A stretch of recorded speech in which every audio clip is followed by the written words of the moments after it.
We've got tons to do in Season 23. The Dawning has just started. We've got tons of new weapons, lots of new activities. We've even got a brand new dungeon. But there's only this build that you're going to really need for the next 6 months. Now I'm hoping it's not going to be 6 months. I can imagine that with the refresh that they've got planned for February that it may change the artifact, which may give us a bit of a reprieve, but literally you don't need anything else. Don't matter whether you're playing a Warlock, a Titan or a Hunter, the core of the setup is pretty much exactly the same, and it all really starts with Zauli's Bane. I mean, I don't have a weapon that's higher level than this in the entire game since crafting started. Maybe Osteo's Trigger might be a little bit higher, but as far as a legendary weapon that can be crafted, Zauli's Bane is easily my highest level crafted weapon, and I've probably put on 30 levels since season started. And the main thing is because it just has so much good synergy with the artifact. And the thing is, I don't even have the artifact fully unlocked because I'm an absolute pauper. I don't even have the final perk unlocked, and I've only just unlocked Rays of Precision, so a lot of this in terms of kills on Zauli's Bane has only just been done, and that majority of that is from the new dungeon and also from the coil activity, and that's pretty much it because that's all I've pretty much done this season, apart from obviously running all the lost sectors to put in the videos because easy enemies. But Zauli's Bane is just so good. And I know a lot of people have been using Sunshot, I see that all the time, I hear it all the time, especially when I'm running the coil. But I mean, I've done a few videos on Zauli's Bane, and I know I kind of poo-pooed on this one a little bit because Firefly kind of boosts the reload speed, but once you get used to it, especially with how hard hand cannons hit after the recent updates, I mean, Explosive Payload, Incandescent, along with all them artifact mods, Kindling Trigger, Flint Striker, Heart of the Flame, Revitalizing Blast, then Rays of Precision. I mean, you pretty much don't need any other weapon. I mean, obviously you can probably swap it out with, I don't know, Callus Mini Tool, obviously Vex Mythoclast, Hierarchy Needs, again another one of my favourites depending on the activity, Sunshot, and I mean we've got a metric ton of good solo weapons. But in terms of the efficiency of using a weapon, hitting hard, one-tapping enemies at most levels of content, dealing with yellow bars, dealing with champions this season again as well, and then also doing decent backup damage for the inevitable moment when you run out of special and heavy ammo. It just does all the heavy lifting. But anyway, that's the first part of the build, Zauli's Bane, along with all of the overpowered, really good seasonal artifact mods, which are a massive step up from last season's whatever they were, orbs, I can't even remember. They were that bad. Didn't even use them. I'm sure you didn't either. But then next, in terms of this build and what makes it so strong, is Scatter Signal. I mean, I haven't even got a good crafted one yet. I think I still need one red border pattern, but haven't been lucky enough to get it. So this is the main one that I've been using, which is Slice.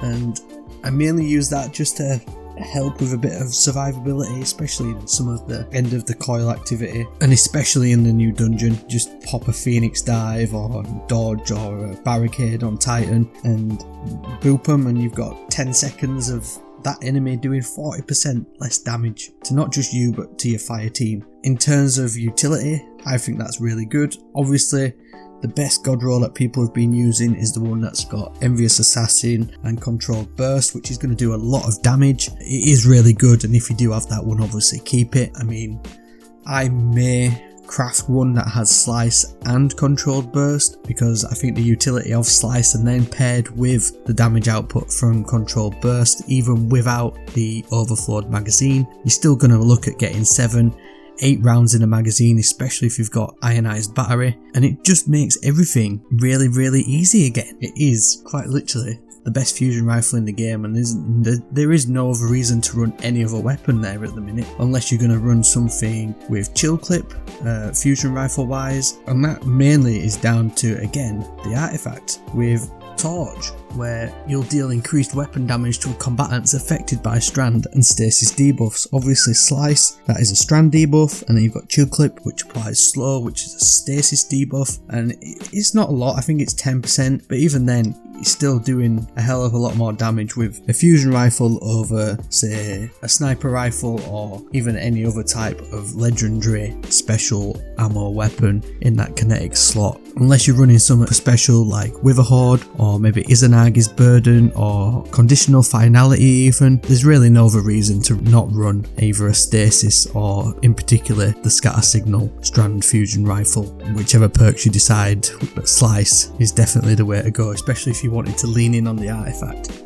So that's the energy weapon slot, the kinetics weapon slot, and then finally the last part of the only build you need in Destiny 2 is Dragon's Breath. I mean, lo and behold, it's the new one from this season, the newest exotic. When we say newest, we mean third time that it's returned to the game, or at least the third time it's been updated. It really outshines a lot of other rocket launchers at the minute. Obviously Galahorn does its thing in terms of buffing total damage output for fire team members with legendary rockets, but even this thing without the catalyst is just going to do some stupid work. And it's essentially Anarchy or Witherhoard on steroids, turned all the way up to 11, and just does some insane damage. Shoot it at a boss, pop it away. That's why you got your Scatter Signal with Controlled Burst. Get that going. Dragon's Breath's gonna auto reload. Go again. Rinse, repeat, rinse, repeat. That is it. And then if you're leaning in with your subclass and on Warlocks, if you're running Sunbracers, which you should be because they're stupid good, Sunbracers, Heat Rises, Touch of Flame, Solar Grenade, Incinerator Snap, and you're off to the races. Quickly pop a melee. You got tons of grenades. You can Phoenix Dive to get restoration if you really want. You're essentially unkillable with radiant damage doing 25%, and then if you run in solar weapon surges, you're going to get up to 22% extra damage on top of that. It is just stupid good, and it honestly doesn't matter what class you're running, whether you're going to run a Titan with Pyrogale gauntlets, or if you're going to run a Hunter with Celestial Nighthawk, or even Shards of Galanor, which have again got a bit of a reprieve. There's literally no other reason to run anything else. You've got these three weapons: Scatter Signal, Zulu's Bane, Dragon's Breath. It's going to sort you out in the artifact in terms of champions. You've got Unstoppable Hand Cannon, you've got Overload Rockets if you really want, and then Radiant is going to allow any and all weapons to deal with barrier champions. You've really got all angles covered. It doesn't matter what you're doing, whether you're doing basic patrols, legend lost sectors, Grandmaster Nightfalls, solo flawless dungeon attempts, raids, anything, you've got it. These three weapons, your solo subclass, and your pick of exotic of choice depending on your Warlock, Titan or Hunter, and you're sorted. You are sorted. So a little bit of a different video today. I wanted to try something new.